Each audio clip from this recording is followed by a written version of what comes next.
Hello, listener. Welcome to my YouTube channel. Please subscribe my channel. Thank you.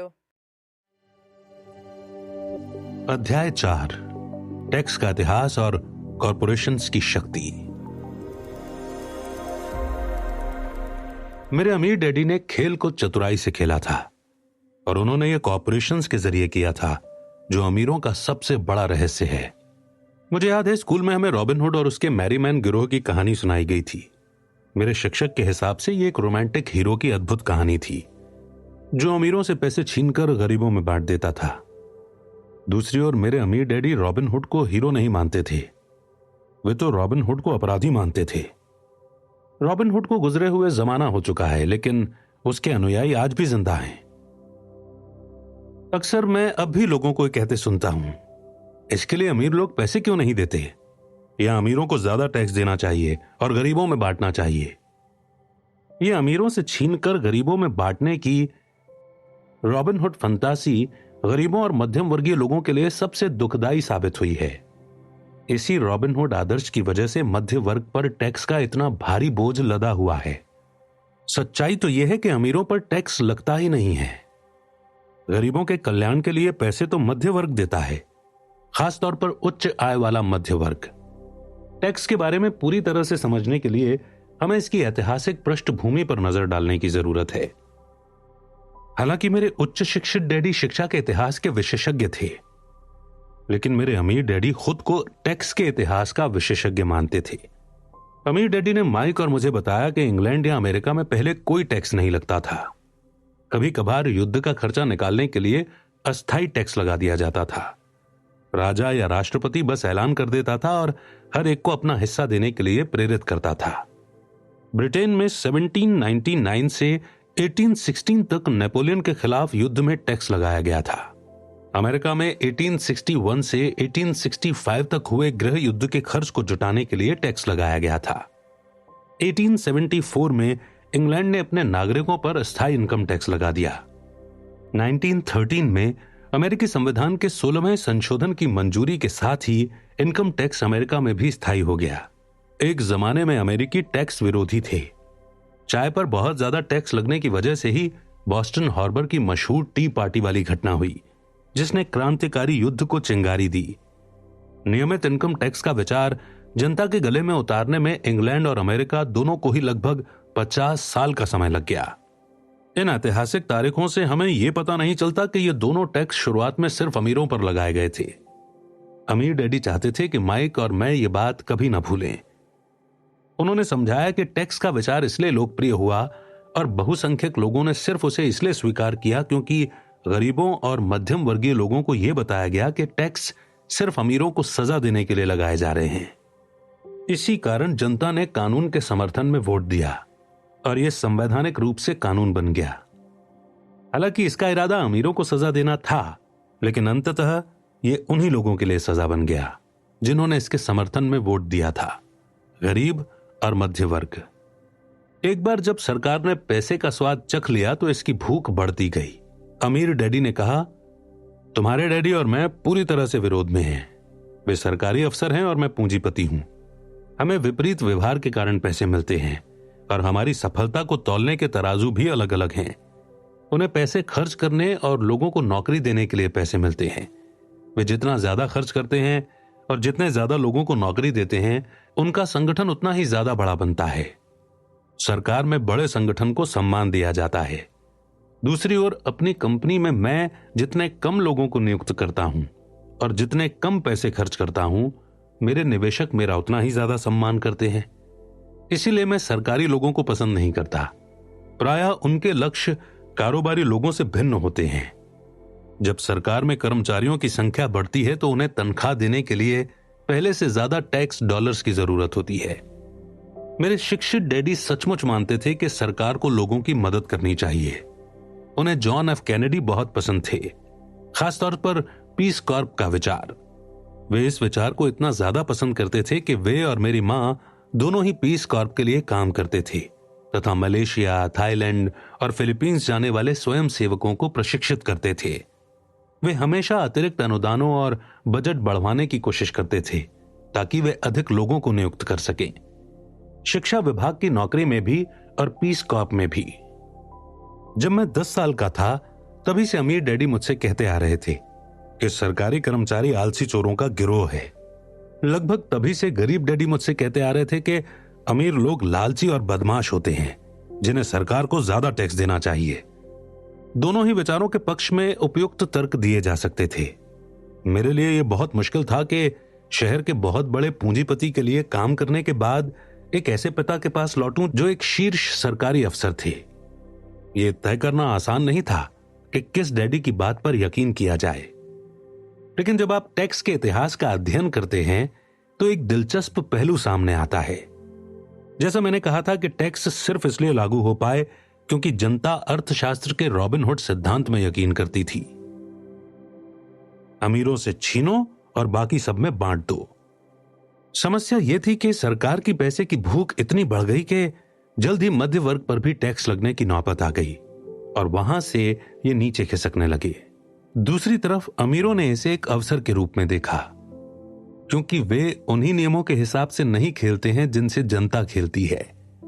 अमीर लोग corporations के बारे में जानते थे, जो समुद्री जहाजों के दिनों में लोकप्रिय थे। अमीर लोग हर समुद्री यात्रा में संपत्ति के अपने जोखिम को सीमित करने के लिए कॉरपोरेशन का उपयोग करते थे। हर समुद्री यात्रा के लिए अमीर लोग अपना पैसा एक कॉरपोरेशन में डाल देते थे। फिर कॉरपोरेशन खजाने की तलाश में नए संसार की यात्रा करने के लिए जहाजियों को नियुक्त करते थे। अगर जहाज डूब जाता था तो जहाजियों की जान चली जाती थी, लेकिन अमीरों को सिर्फ उतने ही पैसे का नुकसान होता था जितना उन्होंने उस खास समुद्री यात्रा में निवेश किया था। अमीरों पर कभी टैक्स नहीं लगेगा। अक्सर हम देखते हैं कि सरकार नौकरी उत्पन्न करने तथा मकान उपलब्ध कराने के लिए व्यवसाय मालिकों तथा निवेशकों को प्रोत्साहन देने के वास्ते टैक्स कानूनों का इस्तेमाल करती है। ये प्रोत्साहन अमीरों के टैक्स को कम कर देते हैं। इसीलिए टैक्स की आमदनी बढ़ाने के लिए सरकार के पास केवल एक ही जगह होती है, और वो है मध्यम वर्ग। और कानूनी कॉर्पोरेट तंत्र के ज्ञान की बदौलत अमीर लोग दरअसल गरीबों व मध्य वर्ग से बहुत अधिक लाभप्रद स्थिति में रहते हैं। क्योंकि मुझे 2 डैडियों, एक समाजवादी और दूसरे पूंजीपति ने शिक्षा दी थी, इसलिए मुझे जल्द ही यह एहसास होने लगा कि पूंजीपति के दर्शन में ज्यादा आर्थिक समझदारी नजर आती है। मुझे ऐसा लगा कि वित्तीय शिक्षा की कमी के चलते समाजवादी अंततः खुद को ही सजा देते हैं। चाहे अमीरों से छीन लो के नारे लगाने वाली भीड़ कितने भी जतन कर ले, अमीर लोग हमेशा उसे हराने का कोई न कोई तरीका खोज लेते थे। इसी कारण मध्य वर्ग पर टैक्स लगे। अमीर लोगों ने बुद्धिजीवियों से ज्यादा चतुराई सिर्फ इसलिए दिखाई क्योंकि वे पैसे की शक्ति को समझते थे। एक ऐसा विषय जो स्कूलों में नहीं पढ़ाया जाता। अमीर लोगों ने बुद्धिजीवी वर्ग को किस तरह हराया। अमीरों से छीन लो टैक्स जब एक बार पारित हो गया तो सरकारी तिजोरी में पैसा आने लगा। शुरुआत में लोग इस बात से खुश हुए। पैसा सरकारी कर्मचारियों और अमीरों के पास जाने लगा। सरकारी कर्मचारियों के पास यह नौकरी और पेंशन के रूप में गया।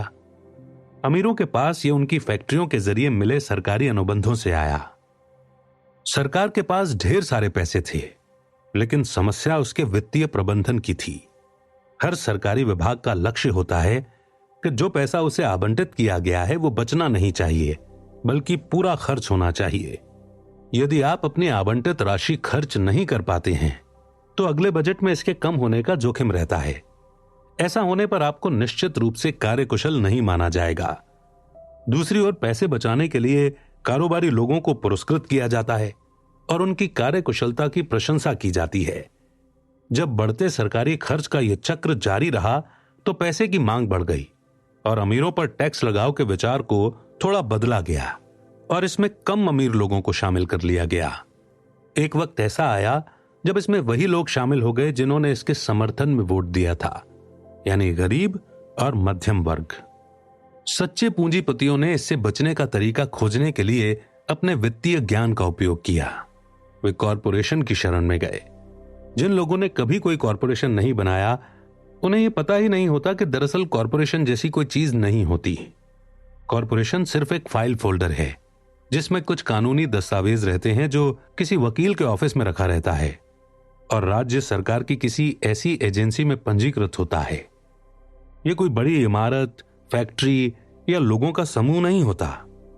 कॉरपोरेशन सिर्फ एक कानूनी दस्तावेज होता है जो बिना आत्मा चलने वाला एक कानूनी शरीर बनाया जाता है। इसका उपयोग करने से अमीरों की दौलत एक बार फिर सुरक्षित हो गई।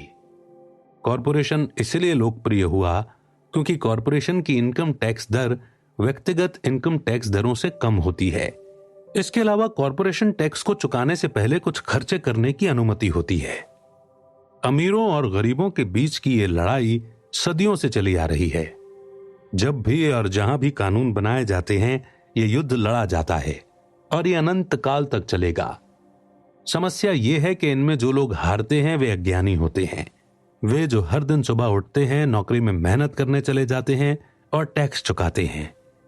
अगर वे बस इतना ही समझ लें कि अमीर लोग किस तरह खेलते हैं, तो वे भी उसे इसी तरह से खेल सकते हैं। फिर वे पैसों की तंगी से आजाद होकर वित्तीय स्वतंत्रता की राह पर चल सकते हैं। इसीलिए मैं हर बार सिहर जाता हूं जब भी मैं किसी अभिभावक को अपने बच्चे को यह सलाह देते सुनता हूं कि स्कूल जाओ ताकि सुरक्षित नौकरी मिल सके। जिस व्यक्ति के पास पैसे की समझ या वित्तीय शिक्षा नहीं है, वो किसी सूरत में नहीं बच सकेगा, चाहे उसकी नौकरी कितनी भी सुरक्षित क्यों ना हो। आज अमेरिका का आम कर्मचारी सिर्फ अपने टैक्स चुकाने के लिए सरकार की खातिर 5-6 महीने काम करता है। मेरी राय में यह बहुत लंबा समय है। आप जितनी ज्यादा मेहनत करते हैं, आपको सरकार को उतना ही ज्यादा टैक्स देना पड़ता है। इसीलिए मैं मानता हूं कि अमीरों से छीन लो का विचार उन्हीं लोगों पर भारी पड़ गया जिन्होंने इसके समर्थन में वोट दिया था। जब भी लोग अमीरों को सजा देने की कोशिश करते हैं, तो अमीर चुपचाप उसे सहन नहीं करते हैं। वे पलटकर वार करते हैं। उनके पास पैसा, शक्ति और संकल्प होता है जिसके दम पर वे परिस्थितियों को बदल सकते हैं। वे बस चुपचाप बैठकर स्वेच्छा से ज्यादा टैक्स नहीं चुकाते हैं। इसके बजाय वे अपने टैक्स के बोझ को न्यूनतम करने के तरीके तलाशते हैं।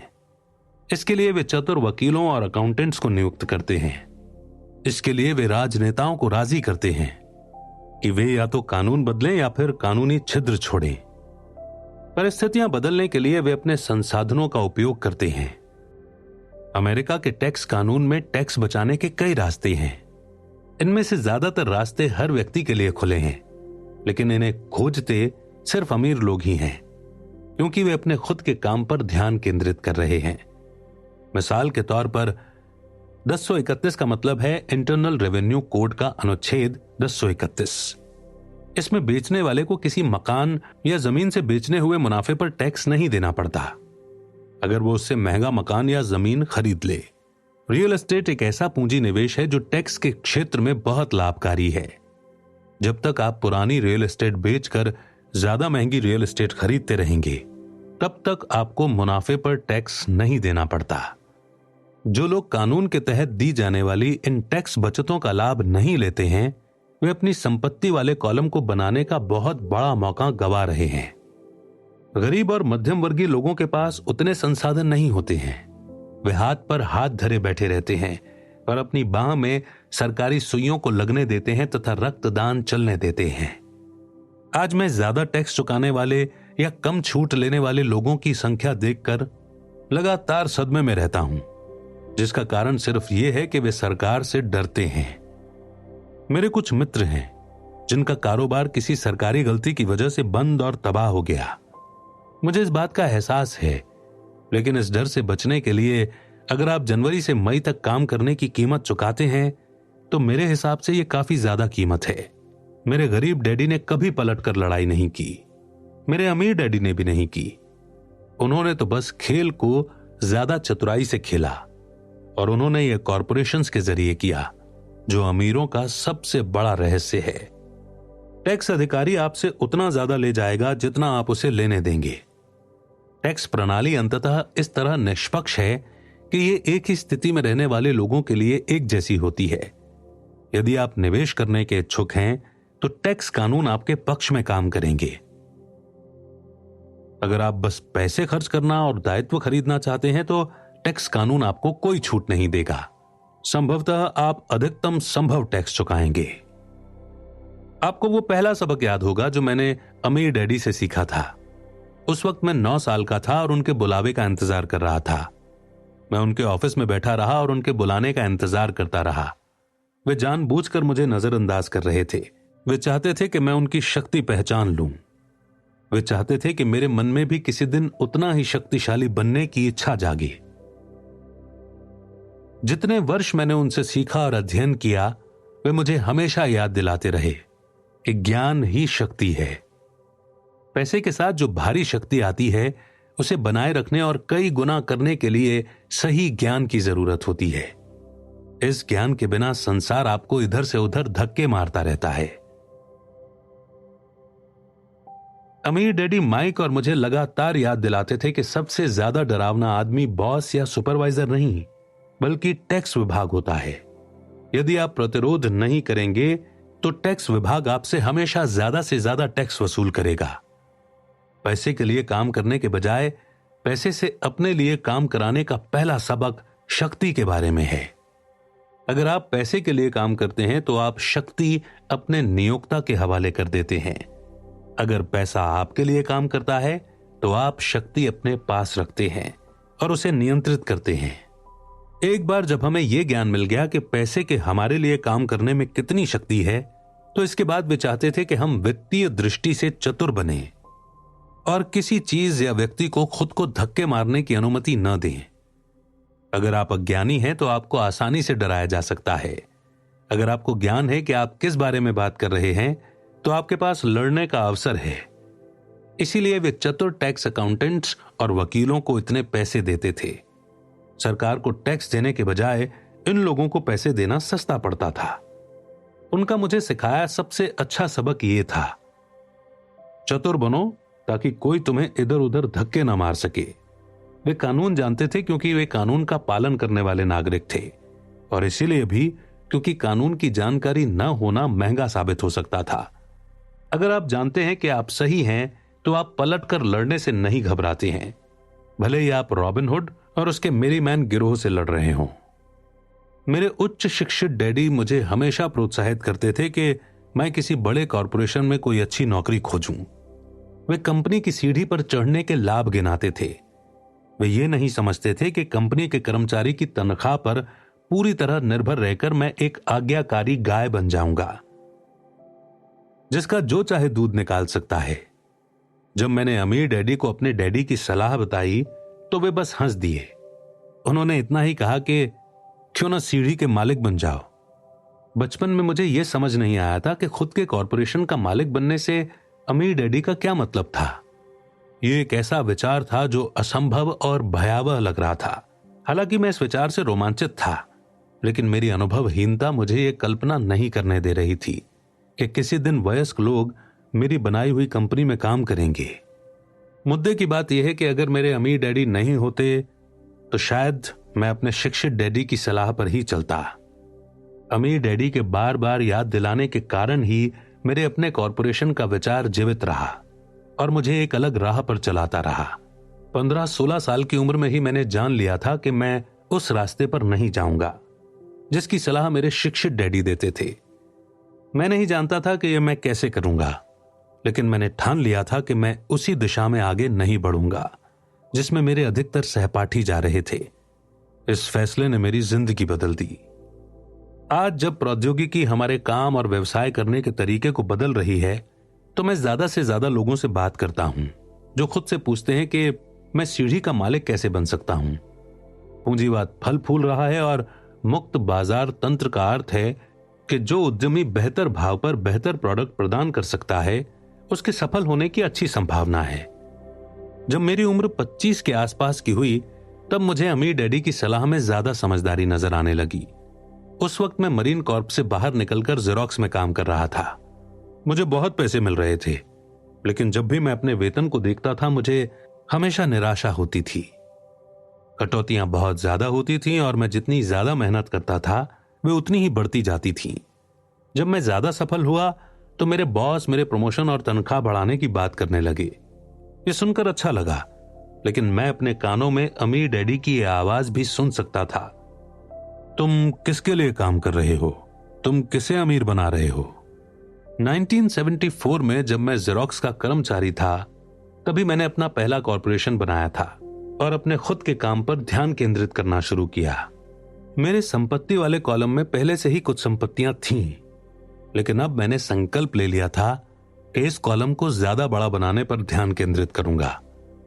कटौतियों वाली तनख्वाह को देख देखकर मुझे अमीर डैडी की बरसों तक दी गई सलाह में ज्यादा समझदारी दिखने लगी थी।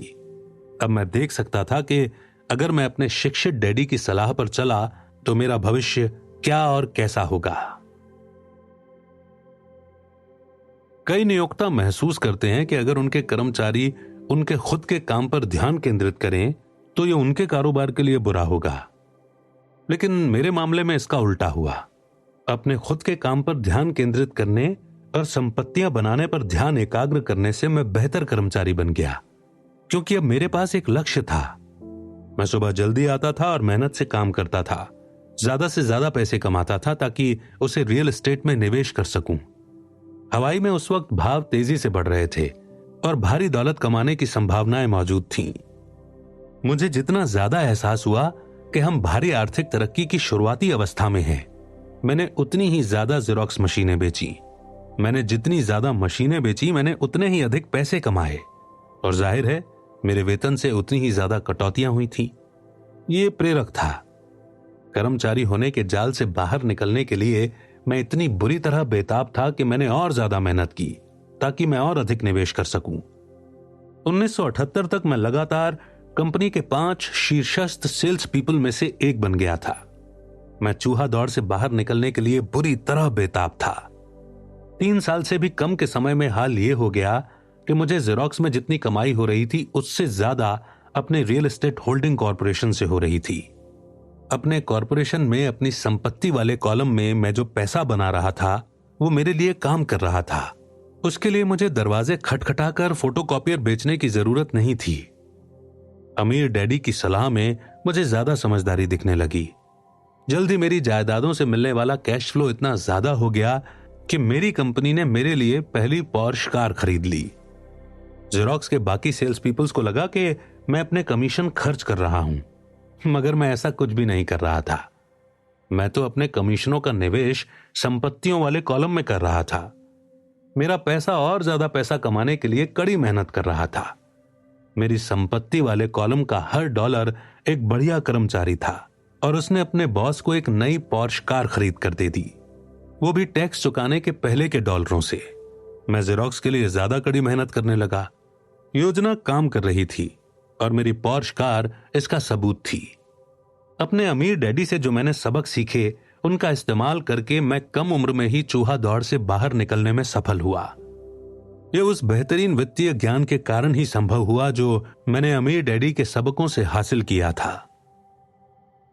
इस वित्तीय ज्ञान के बिना, जिसे मैं वित्तीय बुद्धि या वित्तीय IQ कहता हूं, वित्तीय स्वतंत्रता की मेरी राह ज्यादा मुश्किल होती। अब मैं दूसरों को इस उम्मीद में सिखाता हूं कि वे मेरे ज्ञान से लाभ उठा सकें। मैं लोगों को याद दिलाता हूं कि वित्तीय IQ में विशेषज्ञता के 4 व्यापक क्षेत्रों का ज्ञान शामिल होता है। 1. अकाउंटिंग। अकाउंटिंग वित्तीय साक्षरता या अंक पढ़ने की योग्यता है। यदि आप एक साम्राज्य खड़ा करना चाहते हैं तो यह एक अनिवार्य योग्यता है। आप जितने अधिक पैसे के लिए जिम्मेदार होंगे उतने ही ज्यादा सूक्ष्म ज्ञान की जरूरत होगी, वरना आपका साम्राज्य ताश के पत्तों के महल की तरह ढह जाएगा। यह विवरण बाएं मस्तिष्क वाला हिस्सा है। वित्तीय साक्षरता का मतलब है फाइनेंशियल स्टेटमेंट्स पढ़ने और समझने की योग्यता, जिसकी बदौलत आप किसी कारोबार की शक्तियों और कमजोरियों को पहचान सकते हैं। 2. निवेश। निवेश पैसे से पैसे बनाने का विज्ञान है। इसमें वे रणनीतियां और फॉर्मूले शामिल होते हैं जो रचनात्मक दाएं मस्तिष्क वाले हिस्से का उपयोग करते हैं। 3. बाजारों को समझना। बाजारों को समझना मांग और पूर्ति का विज्ञान है। किसी निवेश के बुनियादी या आर्थिक पहलुओं के अलावा आपको बाजार के तकनीकी पहलुओं को जानने की जरूरत है, जो भावनाओं से संचालित होते हैं। बाजार की वर्तमान परिस्थितियों को देखते हुए निवेश में समझदारी नजर आती है या नहीं। 4. कानून। अकाउंटिंग, निवेश और बाजार की तकनीकी योग्यताओं के समर्थन से कॉरपोरेशन विस्फोटक विकास कर सकता है। जो व्यक्ति किसी कॉरपोरेशन द्वारा प्रदत्त टैक्स, लाभों और सुरक्षाओं को समझता है, वो किसी कर्मचारी या छोटे व्यवसाय मालिक से ज्यादा तेजी से अमीर बन सकता है। इसमें उतना ही अंतर होता है जितना कि किसी चलने वाले और उड़ने वाले के बीच होता है। दीर्घकालीन दौलत के संदर्भ में यह बहुत भारी अंतर होता है। टैक्स लाभ। कॉरपोरेशन कई ऐसी चीजें कर सकता है जो एक कर्मचारी नहीं कर सकता। मिसाल के तौर पर यह टैक्स चुकाने के पहले खर्च कर सकता है। यह विशेषज्ञता का एक ऐसा क्षेत्र है जो बहुत रोमांचक है। कर्मचारी कमाते ही अपना टैक्स चुकाते हैं और बचे हुए पैसों से अपना खर्च चलाते हैं। कॉरपोरेशन कमाता है, जितने पैसे खर्च कर सकता है खर्च करता है, और अगर कुछ बचता है तो उस पर टैक्स चुकाता है। यह टैक्स कानून के सबसे बड़े छिद्रों में से एक है और अमीर लोग इसका भरपूर इस्तेमाल करते हैं। कॉरपोरेशन बनाना आसान है और इसमें ज्यादा पैसा भी नहीं लगता है, बशर्ते आपके निवेश अच्छा कैश फ्लो दे रहे हों। मिसाल के तौर पर अपने कॉरपोरेशन के मालिक होने पर आप वेकेशंस मनाने के लिए हवाई जाते हैं और वहीं बोर्ड मीटिंग रख लेते हैं। इस तरह कार का भुगतान, बीमा मरम्मत और हेल्थ क्लब सदस्यताएं कंपनी के खर्च में डाल दिए जाते हैं। रेस्टोरेंट में लिए गए ज्यादातर लंच या डिनर भी आंशिक खर्च ही होते हैं, लेकिन यह सारा खर्च टैक्स चुकाने के पहले ही कानूनी रूप से किया जाता है। मुकदमों से सुरक्षा। हम मुकदमेबाजी को पसंद करने वाले समाज में रहते हैं। हर कोई आपकी मेहनत से फायदा उठाना चाहता है। अमीर लोग मुकदमों से बचने और अपनी संपत्तियों की रक्षा करने के लिए अपनी अधिकतर दौलत कॉरपोरेशंस और ट्रस्ट का उपयोग करके छिपा देते हैं। जब भी कोई किसी अमीर आदमी पर दावा ठोकता है तो उसे पता चलता है कि वो कानूनी कवच पहने हुए है और दरअसल किसी भी चीज का मालिक नहीं है। अमीर लोग हर चीज पर नियंत्रण रखते हैं, परंतु किसी चीज के मालिक नहीं होते। गरीब और मध्यम वर्गीय लोग हर चीज के मालिक बनने की कोशिश करते हैं। इसीलिए जब उन पर दावा ठोका जाता है तो वे सरकार या अमीरों पर दावा ठोकने के शौकीन साथी नागरिकों के हाथों अपनी संपत्ति गंवा बैठते हैं। उन्होंने ये रॉबिन हुड की कहानी से सीखा था, अमीरों से छीन लो और गरीबों में बांट दो। कॉरपोरेशन खड़ा करने का पूरा तरीका बताना इस पुस्तक का उद्देश्य नहीं है, लेकिन मैं कहूंगा कि अगर आप किसी प्रकार की वैध संपत्तियों के मालिक हों तो जल्द से जल्द किसी कॉरपोरेशन द्वारा प्रदत्त लाभों और सुरक्षा के बारे में ज्यादा जानकारी हासिल करें।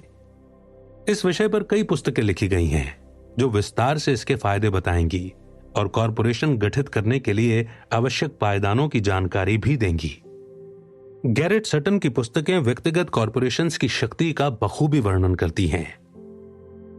वित्तीय आईक्यू दरअसल कई योग्यताओं और गुणों का मेल होता है। मैं कहूंगा कि यह ऊपर बताई गई 4 तकनीकी योग्यताओं का मिश्रण ही है जिनसे बुनियादी वित्तीय बुद्धि बनती है। यदि आप भारी दौलत की चाह रखते हैं तो इन योग्यताओं के समन्वय से आपकी वित्तीय बुद्धि बहुत ज्यादा बढ़ जाएगी। संक्षेप में, कॉरपोरेशन चलाने वाले बिजनेस के मालिक कमाते हैं, खर्च करते हैं, टैक्स चुकाते हैं। कॉरपोरेशंस के लिए काम करने वाले कर्मचारी कमाते हैं, टैक्स चुकाते हैं, खर्च करते हैं। मेरी सलाह है कि आप संपत्तियों और कारोबार के चारों तरफ कॉरपोरेशंस के सुरक्षा के कवच के बारे में सीखें। इसे आप अपनी सकल वित्तीय रणनीति का हिस्सा बना लें।